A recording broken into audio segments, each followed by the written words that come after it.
Bem, pessoal, boa noite. Antes de mais nada, agradecer em nome da Conformitar, agradecer a organização do evento, né, a CIG, através do Núcleo de Gestão Empresarial, e também os demais parceiros envolvidos aí na organização desse evento. 2 pontos antes de a gente entrar propriamente no tema: organização e governança, construindo a cultura e fomentando a área dedicada ao compliance. Eu sou paranaense, nasci em Curitiba, mas fui criado no meu início de infância aqui pertinho, subindo a Serra Dona Francisca, em Mafra. Depois de Mafra, eu fui levado para Florianópolis, e lá em Florianópolis eu fui alimentado com pirão de farinha e tainha frita. O que aconteceu? Eu incorporei ao DNA o sotaque do bendito manezinho lá da ilha. Então, tem alguém de Floripa aqui, não? Não? O manezinho de Floripa, ele fala rápido, emenda as palavras, não tem S no meio, não tem R no final, é andar, correr, falar. É complicado. Quem já viu 2 manezinhos falando, se não tiver um tradutor cerebral, não entende a metade. Ok? Vou tentar falar devagarinho aí, caminhar. Vou toda a vida reto, né? Toda a vida reto, que é um sotaque lá, uma gíria. Esse é o primeiro ponto. O segundo ponto é, nas minhas apresentações, volta e meia, escapa uma palavra deslocada, um palavrão. Tá? No falar muito rápido sai, às vezes, merda, porra, cacete, não sei o quê. Então, assim, ó, em hipótese alguma, a intenção é de ofender qualquer um dos senhores e das senhoras, ok? Nós vamos aqui trabalhar hoje numa conspiração aí de harmonia bastante positiva e em total paz espiritual, ok? Namastê para vocês e vamos ao nosso tema.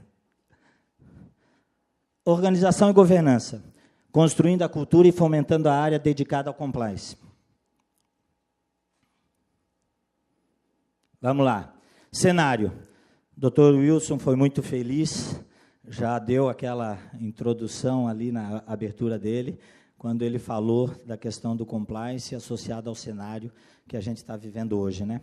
Qual é o cenário que nós estamos hoje visualizando, trabalhando, presenciando? Vários, depende da ótica de cada um, depende da situação de cada um. Para alguns, e aqui eu não estou generalizando em termos de empresário ou não, para alguns o cenário pode ser ótimo, para outros, não. Mas, de forma geral, qual é o conceito que a gente tem da situação hoje? Desconfiança, né? Eu vou voltar a falar ainda, desconfiança, descredibilidade das instituições, né? A gente tem visto isso aí na mídia, nos jornais, nas conversas, né? De forma geral, a sociedade está descrente, né? Nós passamos a trabalhar aí as discussões, as grandes discussões, nos fóruns de redes sociais, né? Hoje, o cenário que nós temos é o das grandes disputas e discussões na plataforma de Facebook, de WhatsApp. Ali todo mundo é doutor, todo mundo é entendido, todo mundo está falando o que é verdade, né? E o cenário que a gente tem hoje é de fake news, de mentiras, de montagens, e por aí vai. Então, isso traz uma situação também de necessidade, né, de combate a algumas práticas de mudança de cultura, de elaboração de legislações, e isso nós vamos dar uma pincelada aqui, fazer algumas reflexões no tempo, né, trazendo isso. O combate à corrupção. O que é a corrupção hoje, que não é de hoje, né? É um mal que hoje está afetando todo mundo. Direto ou indiretamente afeta todo mundo. É novo isso? Não. Mas hoje, o que a gente tem visto na mídia, o que a gente tem visto no nosso dia a dia, é só falar de corrupção, na maioria dos casos.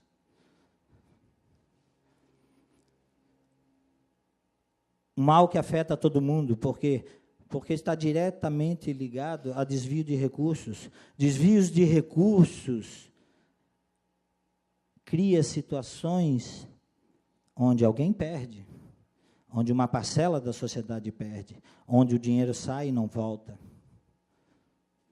Impacta diretamente na atividade empresarial, a gente sente isso de forma geral, a corrupção. O que ela cria na atividade empresarial? Diferenças de competição, privilégios, superfaturamentos, afeta diretamente a questão do livre mercado, uns em detrimento de outros.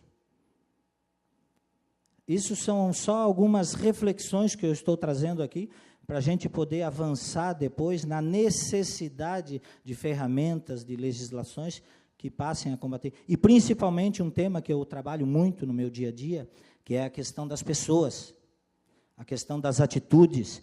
Não adianta a gente ter uma legislação perfeita se a gente não tiver atitude também. Então, eu trabalho com bastante ênfase nessa questão, né? Acabei de falar na concorrência desleal, nos preços superfaturados. Isso gera. E aí, se a gente avançar mais aqui ainda, a gente vai ver que acaba acontecendo a restrição das oportunidades. Como é que se combate isso? O que isso ocasiona? Qual é o esforço conjunto? A gente poderia aqui trabalhar uma reflexão no sentido, é a educação? Claro, por óbvio que a educação seria um esforço para mudar isso. Mas, na verdade, a situação educacional do país hoje, se a gente for trabalhar uma mudança no plano lá de desenvolvimento nacional da educação, leva quantos anos? 2, 3 anos para mudar alguma coisa. Depois, mais quantos anos para implementar isso nas escolas, seja no ensino fundamental ou no outro, e depois mais quantos anos para reavaliar.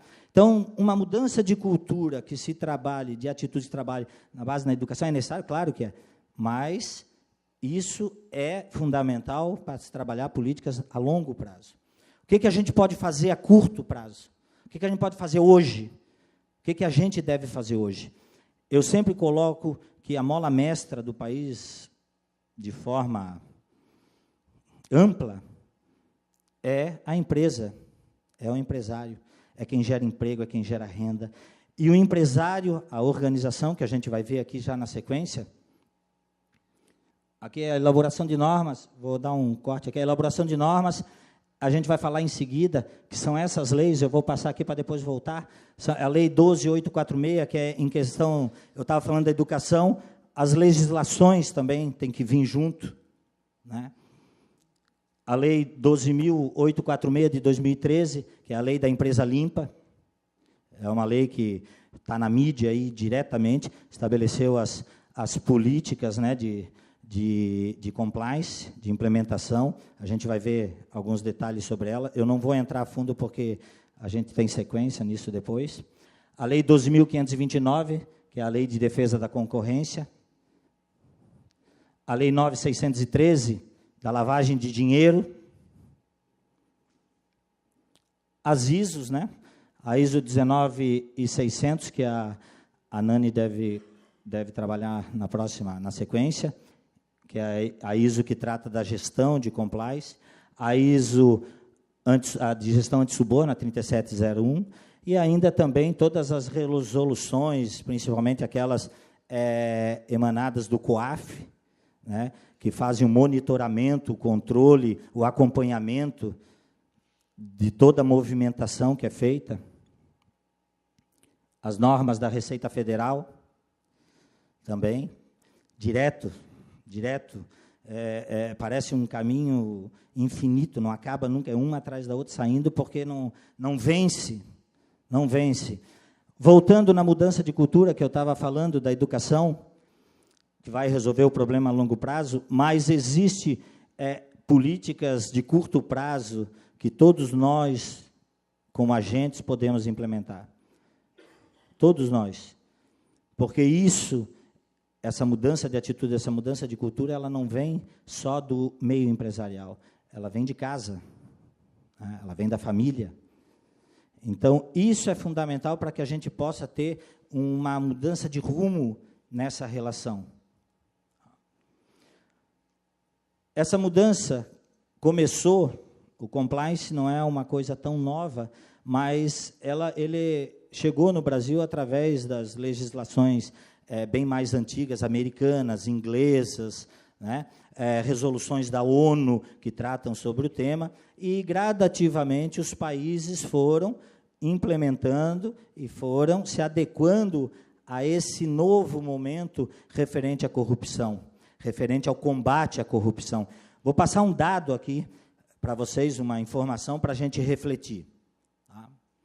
Um período 1690 a 1750. Os portugueses, no decorrer de 60 anos, retiraram em centenas e centenas de navios do Brasil toneladas de ouro. Os historiadores, com base nesses registros, estimam que esse valor hoje seria algo em torno de 40 bilhões de reais, o que teria sido levado para a Europa. 40 bilhões de reais. 60 anos, em 1690.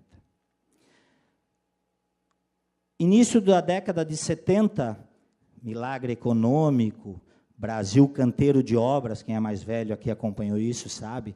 Brasil canteiro de obras, né? A dívida externa brasileira, para a época, era impagável, impagável.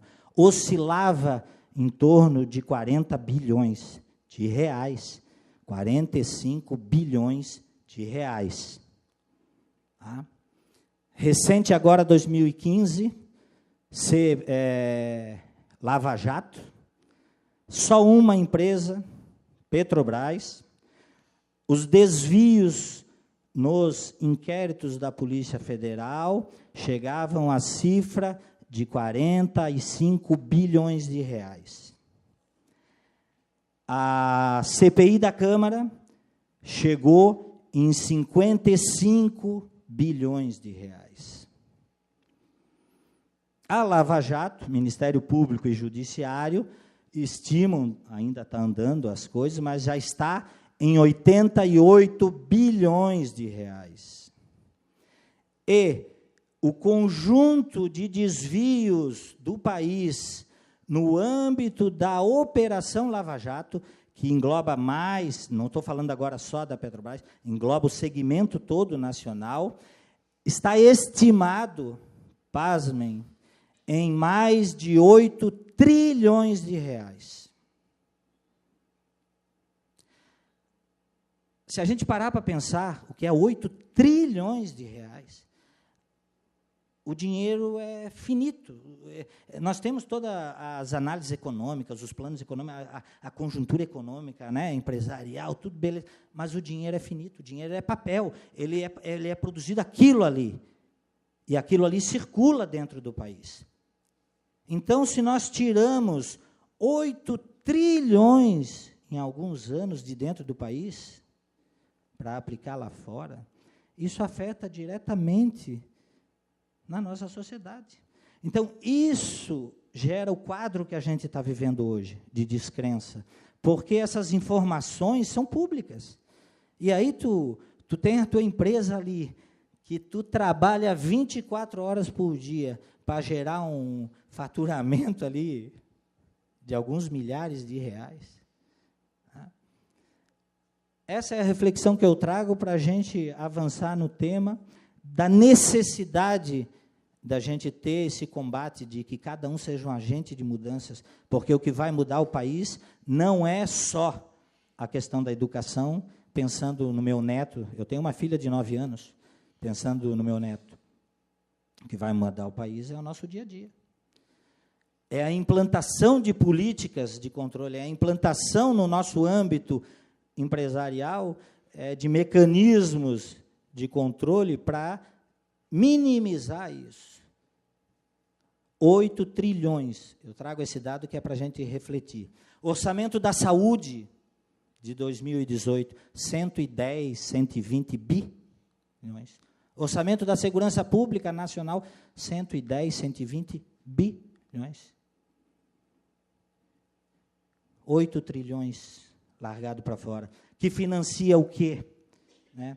Eu acho que eu tenho um slide que eu acho que está invertido ali, que vai, ainda daí eu relembro isso. Financia narcotráfico, financia prostituição, financia o que imaginar, financia. E, inclusive, a sociedade às vezes não sabe, financia o terrorismo também.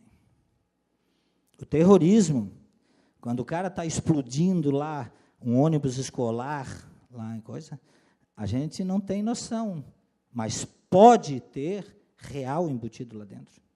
Não estou afirmando, hein? Não vou me acusar depois, pelo amor de Deus. Entendeu? Então, essa reflexão é que a gente tem que fazer para avançar nessa questão das políticas. Tá? Compliance. Ele veio introduzido na época, no início dos anos 80, não é uma palavra nova, mas, como o Dr. Wilson falou, bastante vinculado à questão jurídica. Compliance, no início dos anos 90, era sinônimo de adequação jurídica. O bambambam era o advogado da empresa que tinha que saber tudo, tinha que fazer tudo e tinha que fazer tudo andar certo dentro da norma. Com o passar do tempo, esse conceito evoluiu em função das necessidades para que todos os níveis da empresa fosse adequado. O conhecimento pleno de todos os processos. Não adianta só o jurídico com a legislação estar adequada, se o processo lá, dependendo do ramo da empresa, de produção, não está funcionando, está dando desvio, está dando prejuízo. Desvios nas corporações, nas organizações, acontecem em todos os níveis. Em todos os níveis. Nós temos dados, né, doutor Rômulo? Dados aí que 70% das empresas têm problemas de desvios.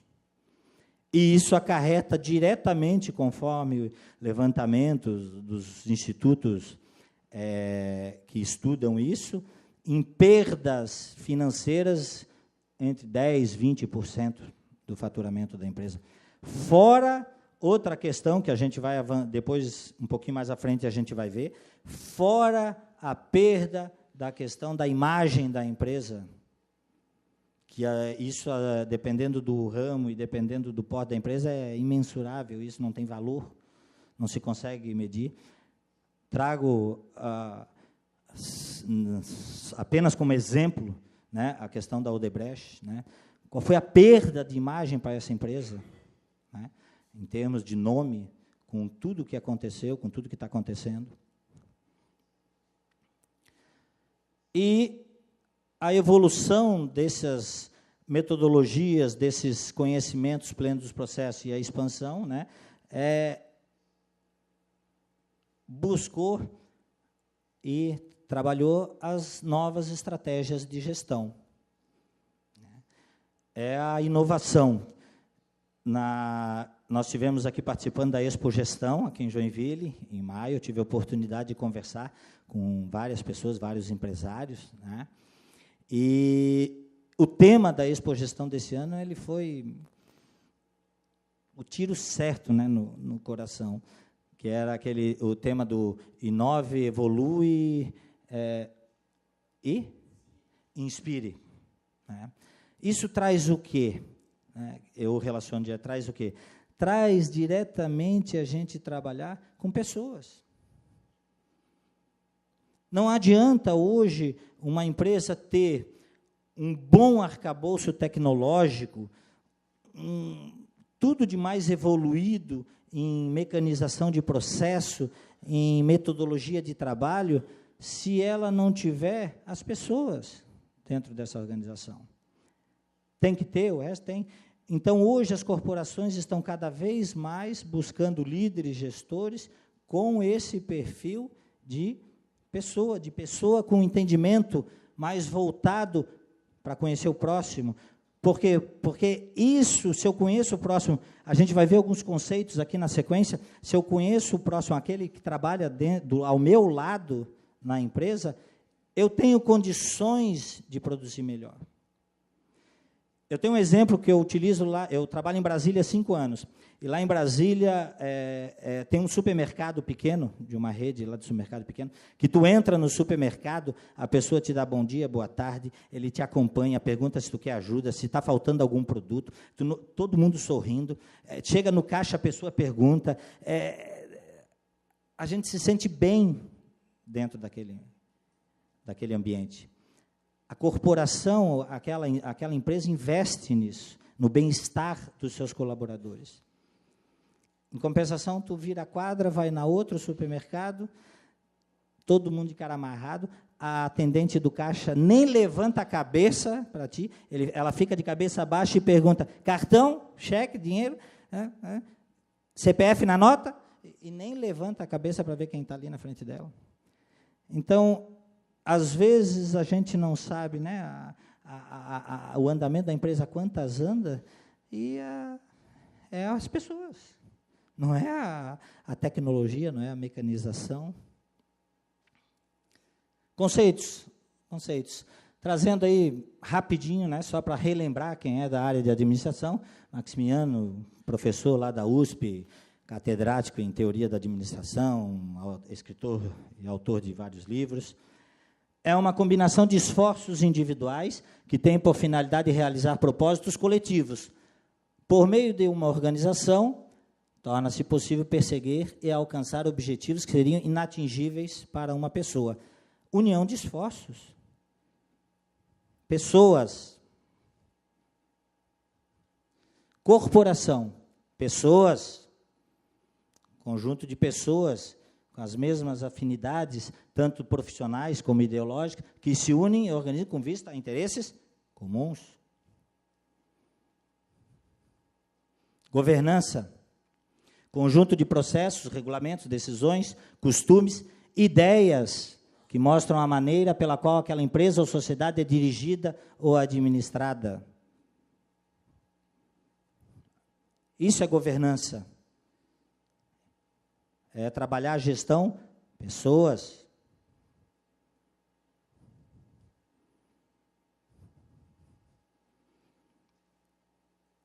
Tecnicamente, né? Compliance, vem do comply.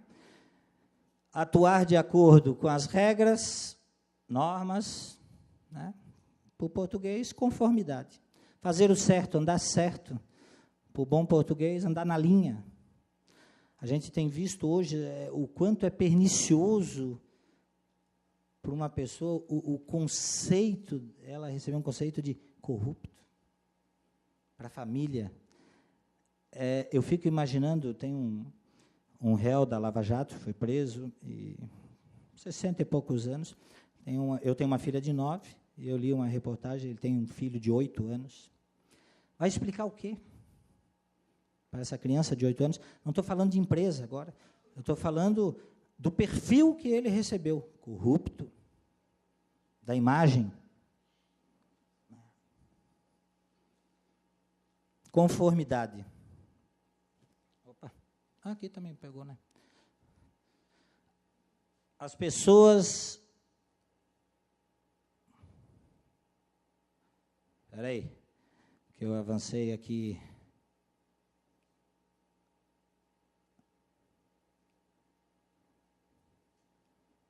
Aí, as pessoas de uma organização, né? Quem são? Só para a gente refletir. Eu não vou avançar.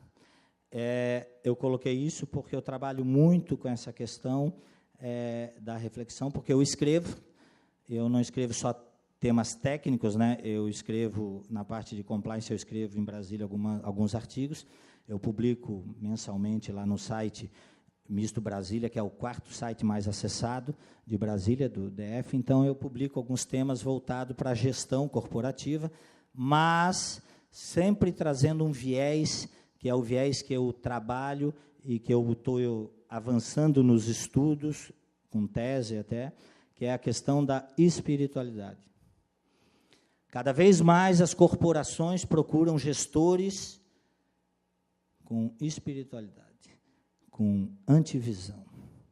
Aquele gestor que conhece a equipe, que olha e consegue ver, consegue perceber o problema que está afetando na produção, no escritório, na estatística, no faturamento, e que não tem nada a ver com os recursos da empresa. Tem a ver, às vezes, com um problema familiar, com um problema, né, pessoal. Então, os líderes do futuro, e aí é inferência minha, tá, serão pessoas espiritualizadas. Para reflexão só, né? As organizações devem estar preparadas e atentas para os seus colaboradores, as suas motivações, as suas percepções. Uma organização onde tu trabalha isso com todos, ela tende a alavancar o sucesso muito mais rapidamente. Outra frase para reflexão. Pessoas não representam custos.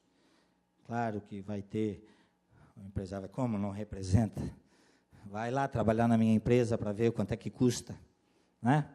Mas não é nesse sentido que eu estou falando. Eu estou falando no sentido de que as pessoas, elas agregam na organização.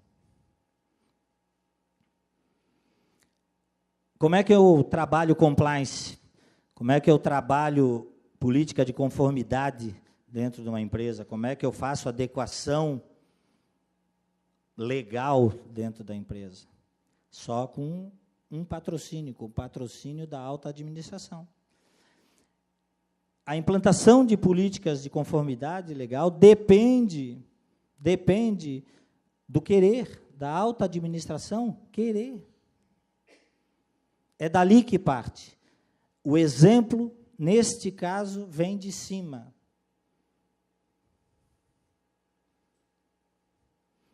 Conscientização, comprometimento e responsabilidades.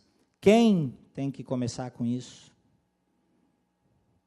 E aí, não tem a ver com a especificidade. Aqui serve tanto para uma fábrica de autopeças, quanto um escritório, quanto uma empresa de consultoria.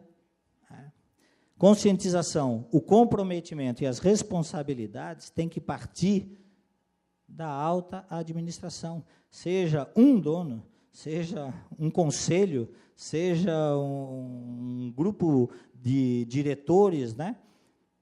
Tem que partir dali. Para que o programa de compliance seja bem sucedido, é imprescindível o suporte incondicional da alta administração.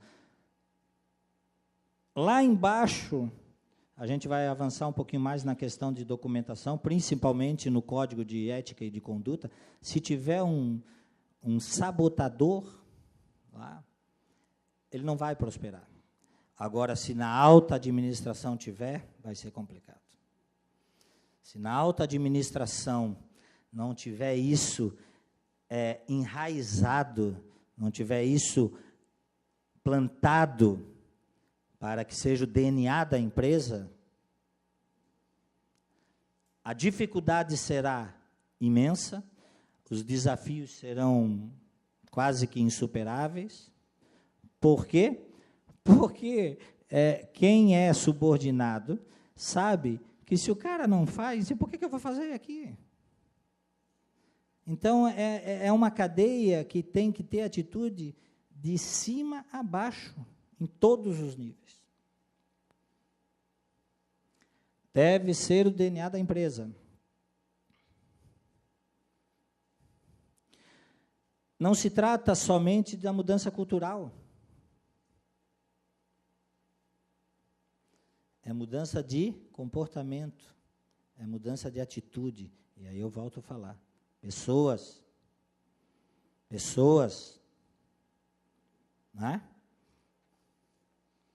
Mudança de comportamento, o exemplo, a atitude. Estou passando um papel no chão, um copo jogado, atitude, o exemplo nas mínimas coisas. Eu tenho uma frase que eu uso no livro, eu tenho, com o tema que eu falei antes, né, da espiritualidade, eu tenho uma frase que eu uso no livro que é: pequenos detalhes inauguram grandes realizações. Pequenos detalhes inauguram grandes realizações. É assim que se constrói.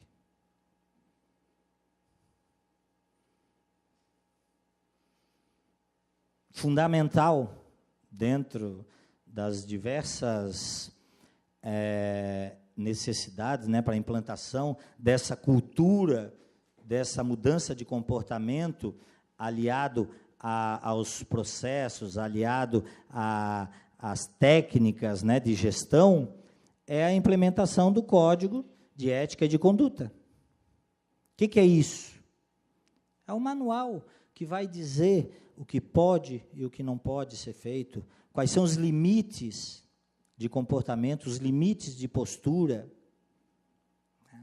É ali que é definido a questão comportamental e atitude de procedimentos. A gente vai avançar aqui agora. Só para lembrar, ética, né, da onde vem, né? Lá da Grécia Antiga, que tem a ver com aquilo que pertence ao caráter. Ética, caráter. Ética, caráter, pessoas. Não é o manual que é ético, não é o computador que é ético, né? São as pessoas que têm que ter isso. Estabelece os direitos e obrigações de todos.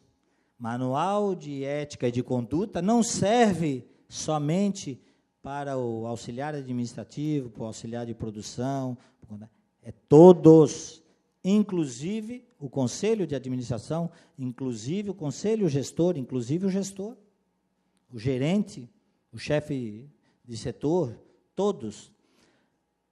E também atinge, de forma indireta, os colaboradores comerciais, os parceiros externos da corporação. A gente vai verificar aqui na frente, que é todos que trabalham de uma forma ou de outra com o produto da empresa, com o negócio da empresa. Indicações de um código de ética e de conduta, né? Então, a mensagem do presidente, se eu estou falando aqui que a alta administração tem que incorporar isso no DNA, tem que dar o exemplo, tem que praticar, tem que mostrar para o corpo de colaboradores, por óbvio, seria, né, pensar que tem que ter, tem que ter a mensagem desse diretor, desse presidente, desse gestor. Até como função motivacional. Né? Linguagem clara e acessível, porque não adianta tu fazer um código em grego, um código, se o cara fala português, se fala o manezinho da ilha, é pior ainda, né? Linguagem clara e acessível. Objetivos pretendidos, o que se pretende com esse código? Qual é o alcance dele? A postura da empresa quanto aos seus negócios, e aí a gente vai ver daqui a pouquinho que é essa postura empresarial em relação aos comportamentos externos da empresa. Não podemos esquecer que a principal finalidade da implantação de políticas de compliance dentro da empresa para andar tudo certo, tem que entender que isso visa minimizar desvios, minimizar prejuízo, seja prejuízo financeiro, dinheiro, seja prejuízo da imagem daquela corporação. A empresa, a gente não pode esquecer que ela tem a finalidade também de gerar lucro, ela precisa gerar lucro, né? Então, essa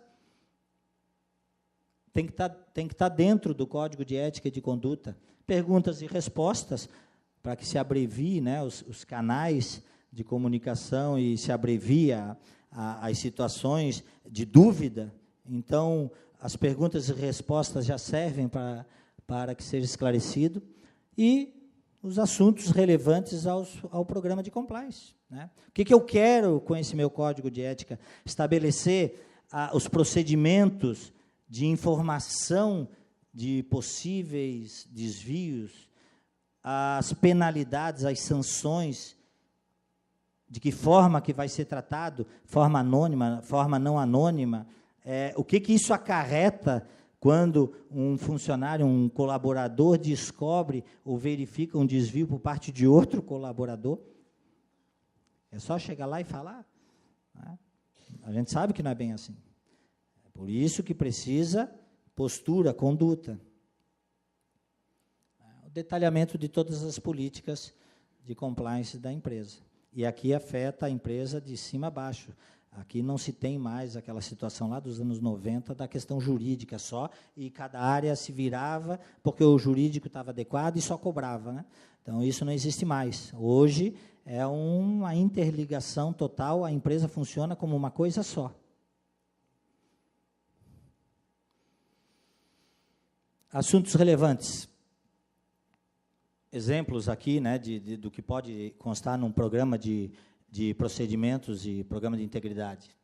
O monitoramento das leis e das demais regulamentações, conforme o negócio da empresa. Se a empresa trabalha com exportação, com importação, se a empresa trabalha com prestação de serviço, com bens, toda essa regulamentação, esse monitoramento, para que todos os funcionários, todos os colaboradores tenham ciência, a documentação da avaliação dos riscos das operações feitas em todas as áreas da empresa, a definição, condução e documentação dos treinamentos. Não adianta implantar compliance se não tiver a sequência, se não tiver os treinamentos constantes, as oxigenações, né? Tratamento das informações recebidas pelo canal de denúncia estabelecido dentro de um código de ética e conduta, por exemplo, pode-se estabelecer a implantação de um canal de comunicação com um canal de denúncias para que não haja aquela denúncia direta, nominal. Então, através desse canal é implementado mecanismos. Então, isso tem que estar claro, isso tem que estar estabelecido. De que forma que isso vai se dar?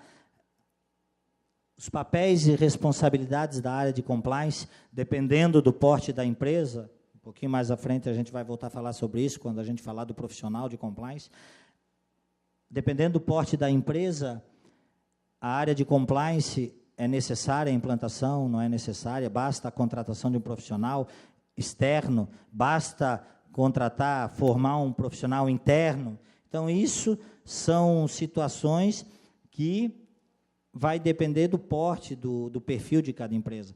A gente sabe que no sistema financeiro, por exemplo, as organizações vinculadas ao Banco Central, cooperativa de créditos e bancos, é determinado por uma resolução, a 4595 de 2017, a implementação da área de compliance.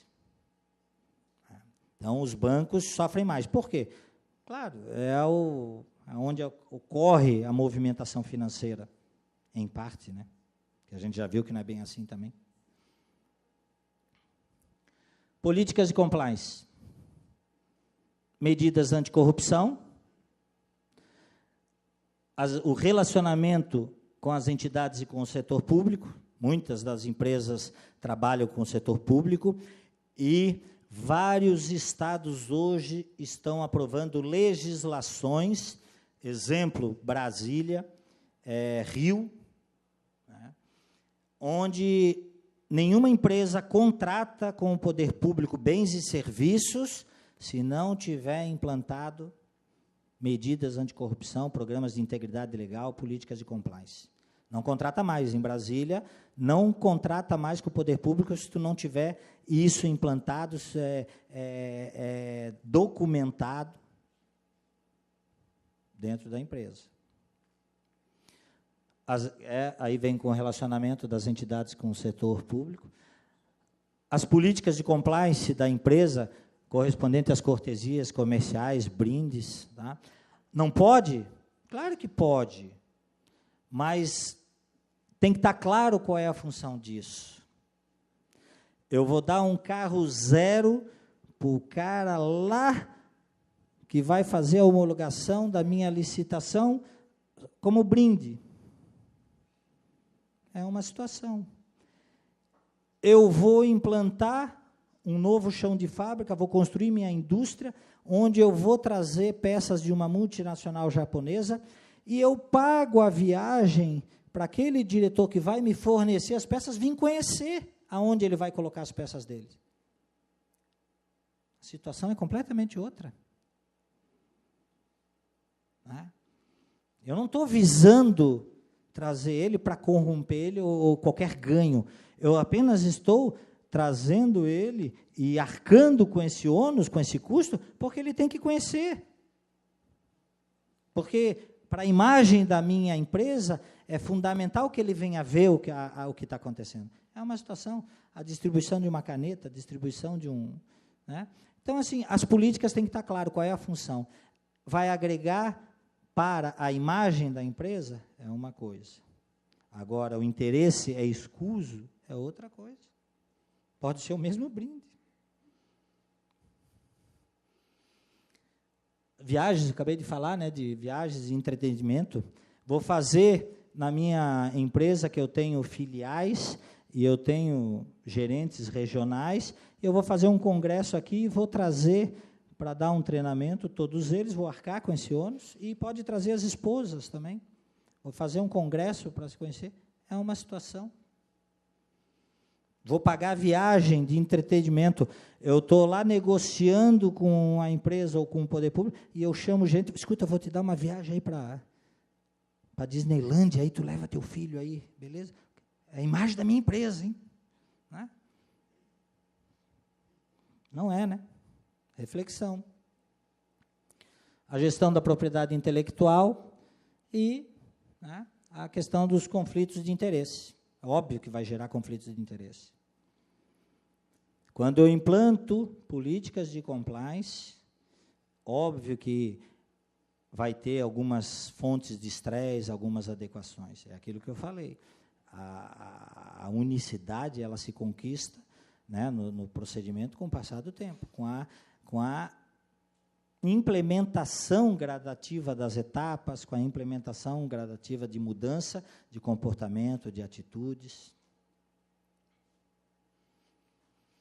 E aí a gente cai nas legislações. Vou dar uma passada aqui também, en passant, apenas para a gente fazer a divulgação da necessidade de adequação, porque hoje implantar política de compliance também não é só uma liberalidade, cada vez mais está se tornando exigência. Então, o mercado, quem quer avançar, quem quer competir, quem quer ser diferente, como diferencial, tem que começar, tem que avançar e tem que se adequar nessas novas legislações, porque essas legislações estão cada vez mais abrangentes. O exemplo, essa lei, a 12846, que é a lei da empresa limpa, ficou escurinho ali, né? Ficou principais valores adotados na organização quanto às questões de ética e integridade, ela estabeleceu a obrigatoriedade dessas implantações, a necessidade dessas implantações. Deixa eu puxar para o lado de cá, que é o meu... Políticas da empresa para prevenir fraudes. Estabeleceu fraudes, desvios e pagamento de vantagens indevidas.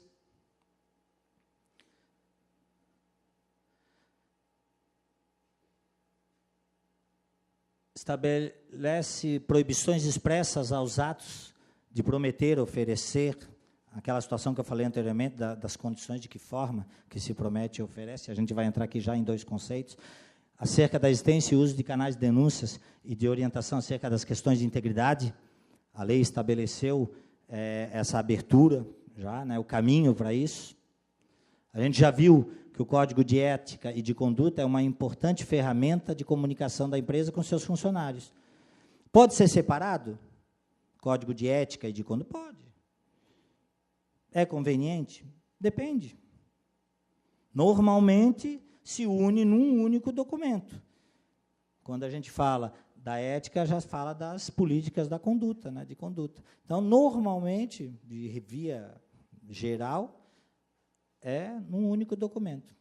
com aquelas características que a gente já viu antes, né? Linguagem clara, concisa, fácil entendimento, totalmente difundido no ambiente da empresa. E aí, dentro da questão da ética, a gente vai passar uma informação, né, que o pessoal, a maioria já tem conhecimento também, que é a questão do programa Empresa Proética, né, que veio lá de 2009, através daquele documento do Instituto Ethos com a CGU, que estabeleceu as responsabilidades sociais da empresa no combate à corrupção. E aí, dali saiu, em 2010, o programa Empresa Proética, né, que é um conjunto de ações voltadas para prevenir a corrupção, promover a ética e a integridade por meio corporativo. Qual é o objetivo? Avaliar e divulgar as empresas voluntariamente engajadas na construção de um ambiente de integridade e confiança. Indiretamente, ataca a imagem da empresa. Uma empresa que está inserida nesse cadastro, ela tem mais visibilidade, ela tem uma imagem mais elevada.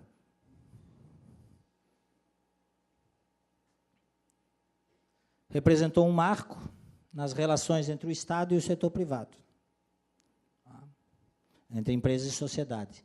É o reconhecimento do Ministério, né, da Transparência, Fiscalização e da Controladoria, e reconhece os esforços da empresa que são comprometidas com a ética. Tem um cronograma do ano agora, de 2018 para 2019, ó. As inscrições vão de setembro a dezembro agora, vai abrir mês que vem. A avaliação é feita de janeiro a maio e a premiação em setembro. O site é o site da CGU ali, se alguém, né, se alguém quiser, tem interesse em anotar. Ali tem todas o caminho e as explicações para a inclusão e o pedido de avaliação por Proética. A ISO 19600, dentro das legislações, né, é a ISO relacionada à gestão de compliance, como avaliar, manter a gestão dentro da organização, melhorando a boa governança, através da transparência. O elo de ligação com os outros sistemas de gestão já existentes nas organizações.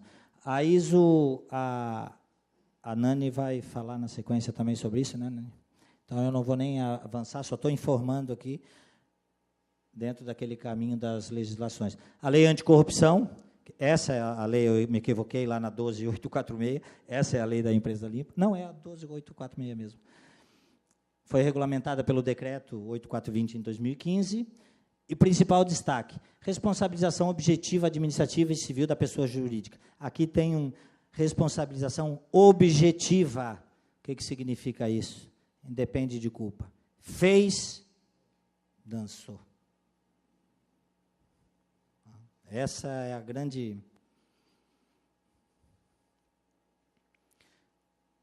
Lembrando, Código Penal Brasileiro, artigo 307, corrupção passiva, solicitar receber para si ou para outra indireto ou indiretamente, ainda que fora da função ou antes de assumi-la, vantagem devida. E quem aceita também, né? E a ativa.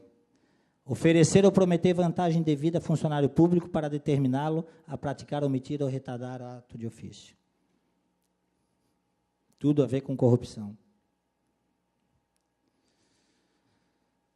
A 12846 instituiu essa responsabilização e lá no seu artigo 1º, tá, é o que estabeleceu essa responsabilização objetiva.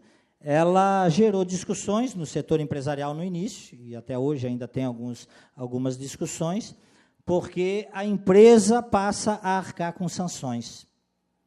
Não é mais só quem comete o ato. A empresa passa a arcar com as sanções. E aqui originou também, dentro do programa de integridade, né, no artigo 41, que é os procedimentos internos de auditoria, incentiva a denúncia, irregularidades e aplicação efetiva dos códigos. É essa lei que estabeleceu essa implementação. Abriu esse caminho.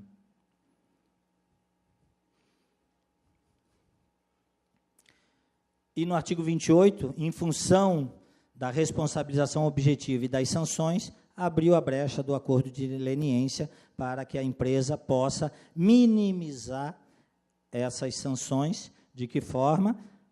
É um viés de dois lados, o interesse do acusador, do Ministério Público, e o interesse da empresa em se recuperar da besteira que foi feita.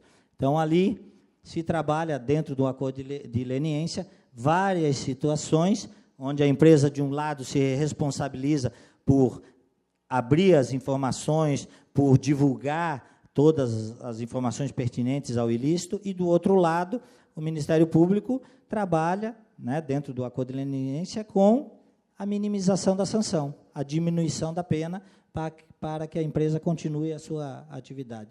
A identificação dos demais envolvidos, a obtenção célere das informações.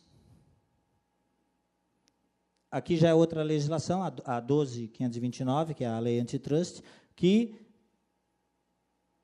proporcionou a questão, né, de consolidação das práticas dos programas de compliance em função da questão da concorrência do livre mercado, né, que estabeleceu e estruturou o Sistema Brasileiro de Defesa da Concorrência.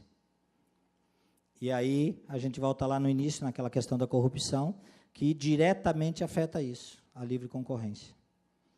Quando tu tem uma empresa que superfatura, né, o Sistema Concorrencial Brasileiro estabeleceu e manteve os princípios basilares da liberdade de iniciativa, livre concorrência e a defesa dos consumidores. Sim? Já passamos de 1 hora aí? Já? Nossa, como eu falo. Vamos lá. Constituição Federal de 88, nessa questão da livre concorrência do mercado, no artigo 170, trabalha a questão da ordem econômica. Lá no inciso 4º, a livre concorrência é assegurada a todos o exercício de qualquer atividade econômica, independentemente da autorização de órgãos públicos, salvo nos casos previstos em lei. Foi ali que estabeleceu isso. Lavagem de dinheiro provenientes de crimes como corrupção, sequestro, tráfico de drogas, aquilo que eu já falei, do terrorismo, financia. É o ato ou conjunto de atos praticados de determinado agente com o objetivo de conferir aparência lícita. Essa é a lavagem de dinheiro. E aqui a gente vai entrar diretamente na questão da lei que tipificou esse crime, né? E aí, a partir daí, o COAF emanou várias políticas de controle com expedição de atos normativos, né, como essa circular aqui, que consolidou as políticas dos PEPs com o COAF. O PEP é as pessoas expostas politicamente, né? Existe uma legislação, existe um acompanhamento disso hoje, que é o monitoramento dos negócios reforçados por essas pessoas. A relação foi ampliada, então, hoje, essa relação ela faz parte dessa legislação, que são os agentes públicos que desempenham ou tiveram desempenhado funções nos últimos 5 anos, e isso aqui agora inclui também os parentes, esposa, filho. Todos eles são monitorados com relação às transações financeiras. Suborno, oferecer, prometer, dar, aceitar, né? Incentivo por uma ação que seja ilegal ou que constitua quebra de confiança, quase não acontece no Brasil, né? Tempos de Lava Jato. A gente já viu o programa de compliance, que foi essa lei, tá? Vou passar rapidinho aqui, porque o meu tempo já foi esgotado, já me avisaram aqui. Se deixar, eu falo aqui até meia-noite, né?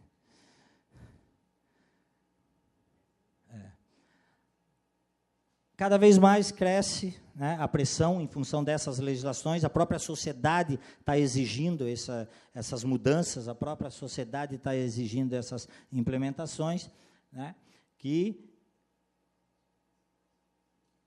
a empresa adote os padrões éticos, né, estimular as organizações para a criação de programas de preventivo. Stakeholder é o público estratégico, é aquela pessoa que tem interesse na outra empresa. Então, essa situação tem que ser clara, transparente, né? As organizações devem criar e manter uma cultura interna de responsabilidade individual, que vem dentro do encontro que a gente estava comentando do Código de Ética e de Conduta, que estabelece as políticas. A ISO 3701, que é da gestão anti-suborno, é mais uma legislação também, né? E a Lei 12.846 criou essa situação do Chief Compliance Officer, o CCO, né? Que é o profissional responsável pela supervisão e administração do compliance na pessoa jurídica. Tanto pode ser desenvolvido no âmbito interno da empresa, quanto terceirizado através de contratações. As empresas têm optado por contratação de empresas de consultoria especializada, para que não entre diretamente nesse primeiro momento naquela situação de colocar um empregado que está ali com todo o círculo de colaboradores e, de repente, ele vira o compliance da empresa do dia para a noite. E aí passa a aplicar código de ética e conduta em cima dos próprios colaboradores, né? O programa de integridade consiste, no âmbito da pessoa jurídica, no conjunto de mecanismos e procedimentos internos de integridade e auditoria, a gente já viu isso, né? Aí é tudo aquilo que a Lei 12.846 estabeleceu. Perfil do profissional de compliance. Deve conhecer tecnicamente o negócio, as legislações, finanças, ter integridade, por óbvio, né? Independência e autonomia. E aí é as barreiras, né? E o porquê que muitas corporações estão optando por contratação de consultorias externas, porque ele passa o pepino interno da empresa dele para a consultoria e, meu amigo, agora está todo mundo no mesmo barco, no mesmo balaio, né? E a consultoria faz o trabalho desde que tenha total independência e autonomia, tá? Isso é estabelecido. Facilidade de comunicação, relacionamento, e que possa circular em todas as áreas da empresa. O profissional de compliance tem que conhecer a empresa, tem que andar dentro da empresa, tem que falar com todos os colaboradores, tem que ter conhecimento de todos os processos da empresa, e isso é feito no planejamento de implantação e conforme a especificidade de cada empresa, tá? Finalizando, exame de 2017, março, se eu não me engano, baita capa, né, no meio da Lava Jato, aí, andando também, como roubar a empresa. Os caras colocaram quase um manualzinho ali de como é que tu rouba a empresa, né? Várias situações de desvios de que foram feitos, tá, dentro da empresa. É uma reportagem bastante interessante para que se conheça, né, as pequenas e grandes fraudes, o quanto pode custar no âmbito da corporação. E aí, são mais comuns do que parece. São mais comuns do que parece. Tá? Existem N maneiras de fraudar. Desde das mais simples até as mais complexas. Aqui foi só a nível de informação, algumas situações de esquemas que foram desvendados no passado. Não vou nem focar ali nos nomes. Um funcionário no Brasil daquela multinacional, da área de registro de contratos, de prestação de serviços, favorecia a própria empresa e de conhecidos. Na justiça, o empregado perdeu e teve todos os direitos rescisórios.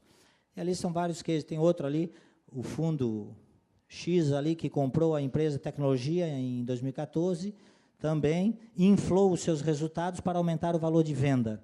Também foi descoberto e o caso está em tribunais. Uma empresa de energia, com a ajuda da polícia, também desvendou um esquema que envolveu mais de 100 pessoas, isso lá no Mato Grosso, não foi em Joinville. Funcionários recebiam propina para adulterar a leitura dos relógios de luz. Desvio no Brasil é feito de milhares de maneiras, nas coisas mais absurdas. Há pouco tempo atrás, em Brasília, estourou um escândalo lá, envolvendo, inclusive, políticos, de um município, de uma cidade satélite lá, que era adulterado a merenda escolar das crianças de 2º e 3º ano do ensino fundamental, mas, veja, não da escola rica, da escola pública, que o pai e a mãe saem às 5 da manhã para trabalhar 12 horas no dia, 14 horas no dia, e deixava as crianças lá para serem alimentadas, e as crianças chegavam em casa com problemas. E aí foram investigar e descobriram que a comida dos bebês, das crianças de 5, 6, 7, 8 anos de idade, era fraudada. arroz podre, carne podre. Reflexão. Pessoas. Reflexão. Essa frase também eu utilizo bastante. Cada um escolhe o seu próprio caminho e a vida lhe revela o resultado de cada escolha. Espiritual. Quero agradecer, desculpa a organização por ter extrapolado o tempo. A bronca vai ser grande depois, eu sei, mas é isso, pessoal. Obrigado.